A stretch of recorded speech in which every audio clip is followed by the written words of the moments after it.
wabarakatuh. Selamat pagi teman-teman sekalian. Kembali untuk video yang ketiga di dalam materi Networking Today ya. Pada hari ini saya akan membahas tentang bagaimana tren jaringan saat ini. Artinya perkembangan risetnya bagaimana dan perkembangan teknologi dan layanan-layanan yang ada saat ini di dunia. Mari simak video dan slide saya berikut ini.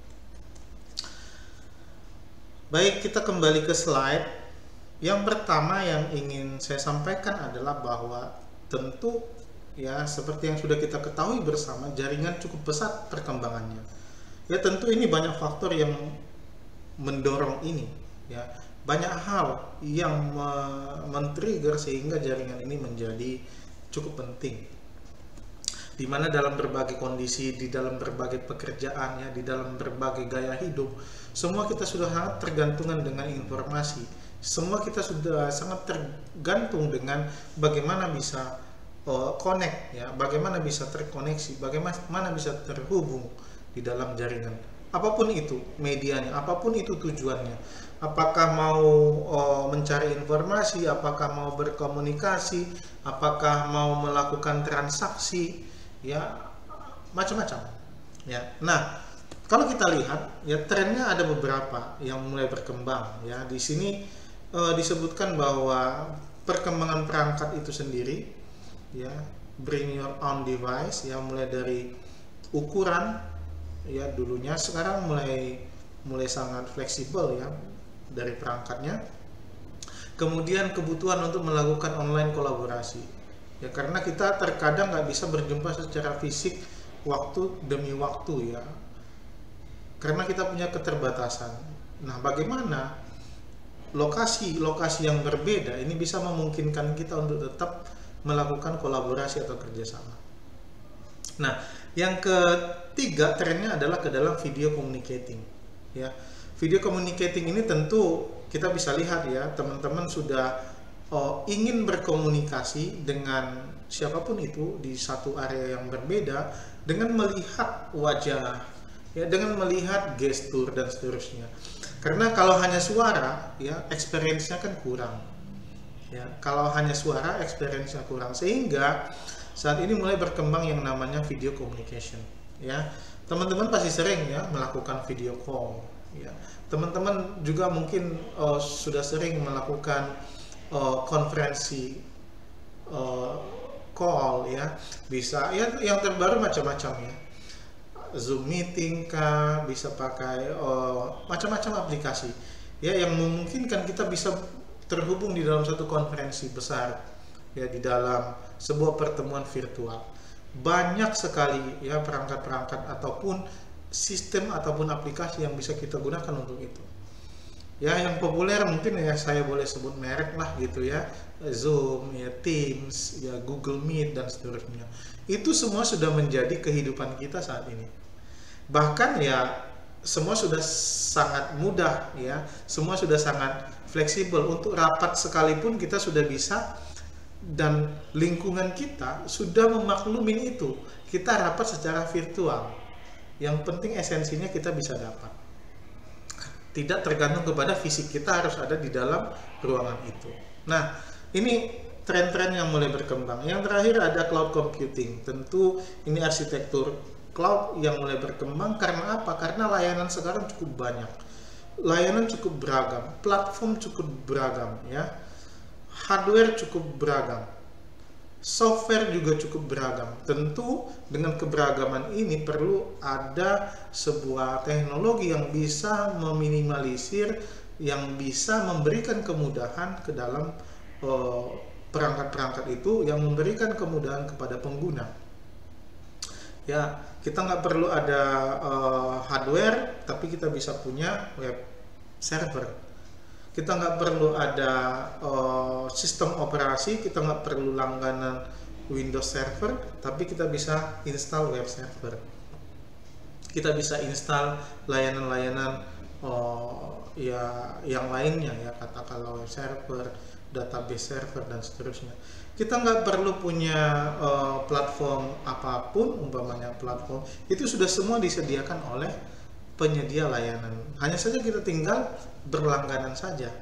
Artinya semakin banyak layanan, semakin beragam layanan, semakin banyak platform yang bisa menjadi pilihan kita, ini sudah dimungkinkan kita tinggal pilih-pilih saja. Tidak harus memiliki hardware-nya secara fisik. Nah, ini cloud computing, trennya semakin berkembang. Mari kita lihat satu persatu ya. Kalau buy ya, bring your own device ya, mungkin teman-teman sudah punya ya, punya laptop ya, ini salah satu bentuk perkembangannya. Notebook, tablet ya, smartphone dan e-readers. Ini bentuk dari layanan pada konsumen ya, layanan pada user yang memungkinkan perangkat jaringan itu bisa dibawa kemana-mana ya, jadi bisa diakses kapanpun dan dimanapun. Nah, untuk online collaboration, teman-teman pasti sudah ya tahu ya bagaimana konsepnya ya, bagaimana kita bisa mengerjakan sebuah project berkolaborasi bersama-sama, bisa menggunakan sebuah layanan. Untuk Cisco itu namanya Webex ya, bisa kita saling kerjasama, satu di Amerika, satu di Singapura, satu di Indonesia, itu bisa collab bareng. Kita bisa menggunakan perangkat resource yang sama, storage yang sama, kita bisa lakukan editing file di dalam storage yang sama dan seterusnya. Tentu ini akan memudahkan kita di dalam melakukan kolaborasi ya, apalagi dalam konteks kolaborasi di dalam bisnis dan edukasi, sangat penting. Bagaimana kita bisa memiliki layanan chatting ya, bagaimana kita bisa memposting sebuah video, sebuah image ya. Tentu platformnya cukup banyak ya. Cisco saat ini cukup berkembang dengan mengembangkan Webex yang memungkinkan online collaboration ini bisa terjadi. Nah, untuk video communication ya, tentu ya, seperti yang saya katakan tadi ya, saat ini trennya kita sudah pengen jauh tapi dekat gitu loh ya, secara jarak jauh tetapi secara aksesibilitas itu kita ingin semuanya dekat. Kita ingin semua bisa terlihat visualnya. Kalau kita ngobrol dengan teman kita yang ada di Amerika, kita pengen dia ada di depan mata kita. Tentu ya, kebutuhan daripada video communication ini menjadi penting ya. Banyak sekali tren yang berkembang tentang video ya. Kita tahu perkembangan YouTube, kita tahu perkembangan Instagram, kita tahu perkembangan Facebook ya, perkembangan TikTok yang saat ini semua sudah mulai mengakomodir kebutuhan manusia terhadap video communication. Nah, video communication ini akan memberikan atau menyediakan layanan di mana kita bisa berkomunikasi secara video dengan lawan bicara kita. Ya tentu ya banyak kelebihan dan kekurangannya masing-masing.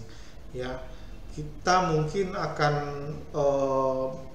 berbicara dalam konteks isu bagaimana data video itu bisa ditransfer lebih cepat. Artinya saat kita berkomunikasi tidak ada buffering ya istilahnya, tidak ada loading yang cukup berat untuk bisa menampilkan video-video komunikasi kita itu.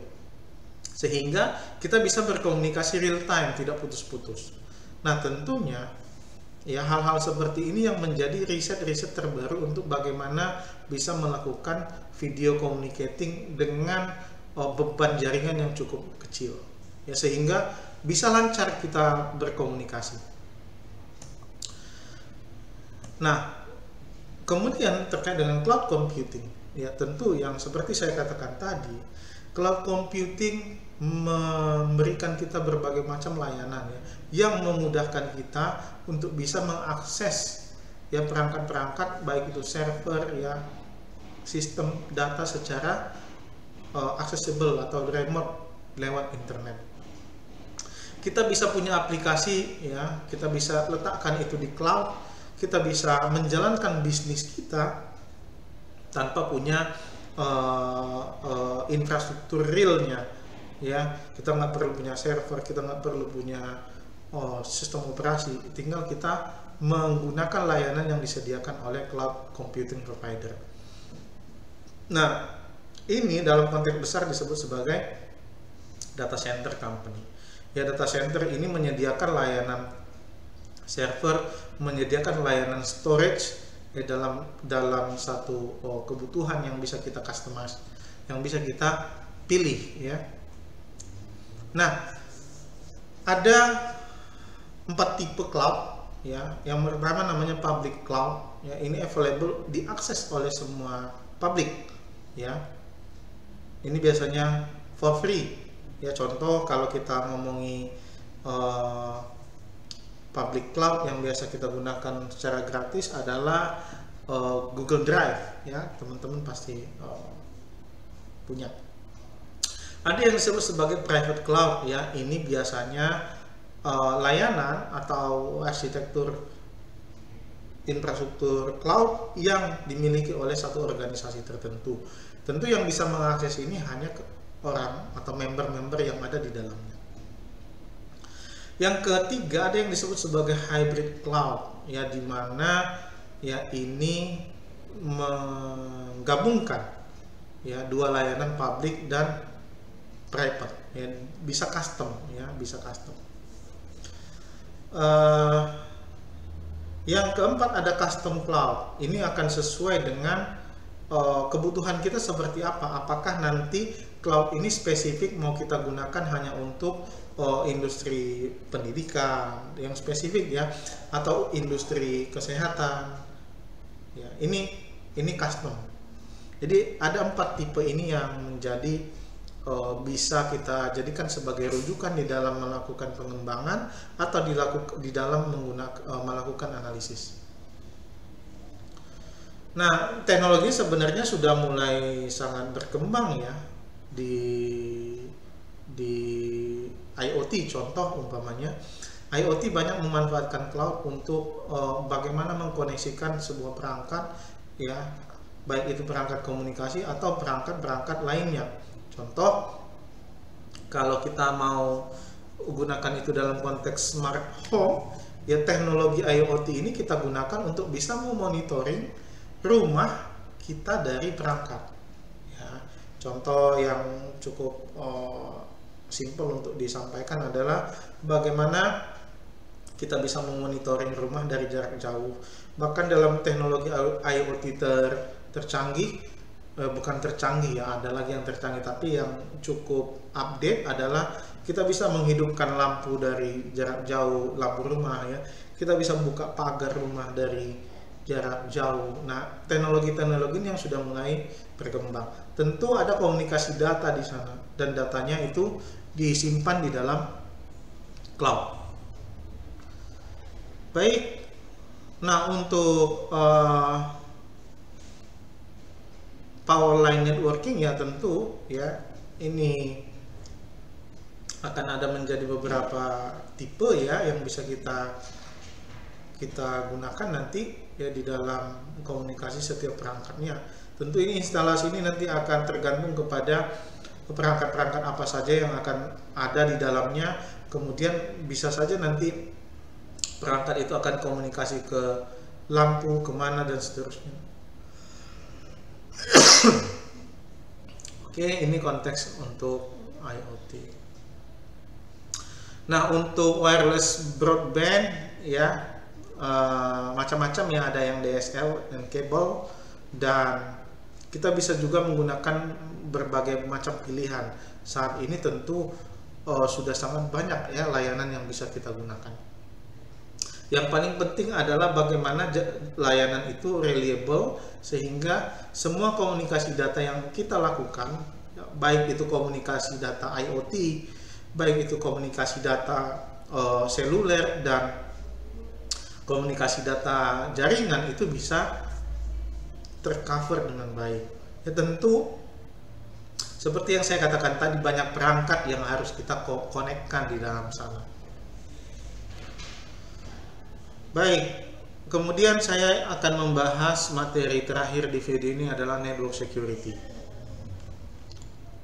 Ya tentu ya, security menjadi bagian penting di dalam komunikasi data. Kenapa?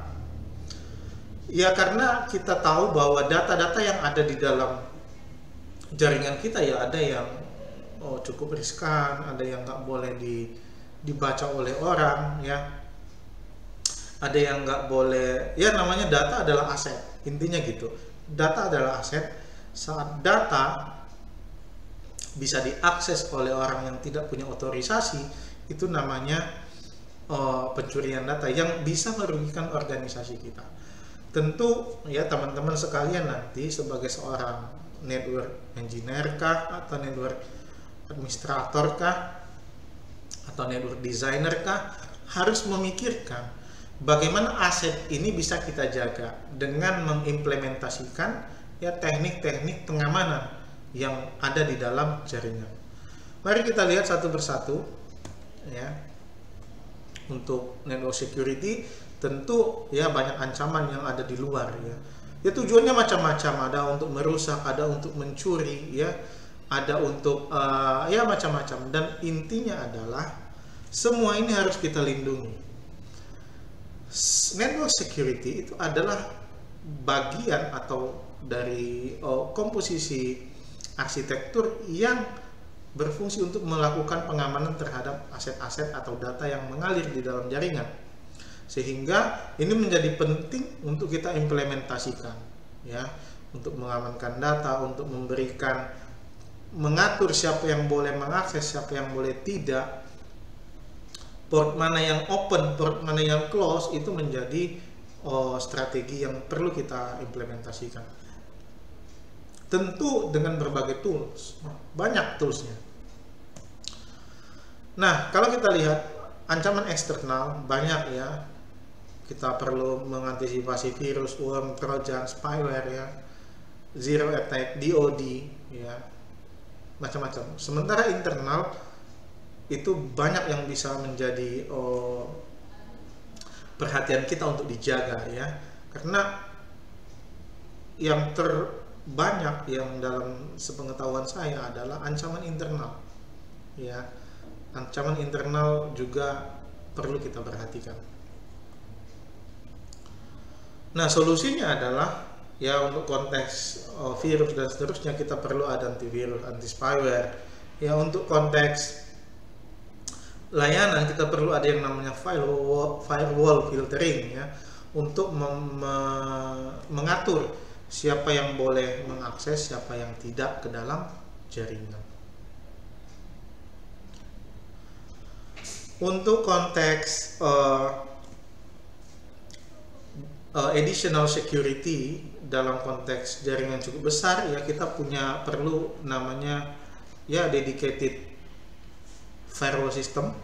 Kita perlu yang namanya access control list atau ACL. Kita perlu namanya intrusion prevention system, dan kita perlu menggunakan virtual private network saat mengakses layanan kita dari jaringan publik. Tentu teknisnya nanti akan ada pembahasan-pembahasan yang lain, tetapi di video ini saya hanya menceritakan strategi ataupun komponen-komponen umum yang bisa kita gunakan. Baik, terima kasih untuk video terakhir ya, untuk materi networking today. Saya harapkan sudah mulai tergambarkan ya, mulai dari awal saya menjelaskan bahwa jaringan itu berkembang ya dalam kehidupan kita, menjadi kebutuhan utama kita. Bagaimana perangkat itu bisa terkoneksi, apa peran perangkat, bagaimana hubungannya, sampai kepada tadi yang terakhir ini bagaimana mengamankan aset, informasi dan seterusnya. Tentu ini tidak hanya cukup menjadi pembelajaran kita ya, yang terpenting adalah adik-adik, teman-teman sekalian, bagaimana bisa mengimplementasikan setiap poin atau setiap teknik, setiap strategi yang saya sampaikan tadi di dalam konteks real. Saya tunggu hasil karya adik-adik, teman-teman, di dalam pembuktiannya di lapangan, mau di industri kah, mau di rumah kah. Saya tunggu hasil karya inovasinya ya. Mudah-mudahan materi pertama ini untuk networking today memberikan gambaran yang bisa membekali untuk mendapatkan atau memikirkan inovasi-inovasi terbaru atau bentuk implementasi dari jaringan itu di dalam kehidupan sehari-hari. Terima kasih, tetap semangat. Assalamualaikum warahmatullahi wabarakatuh.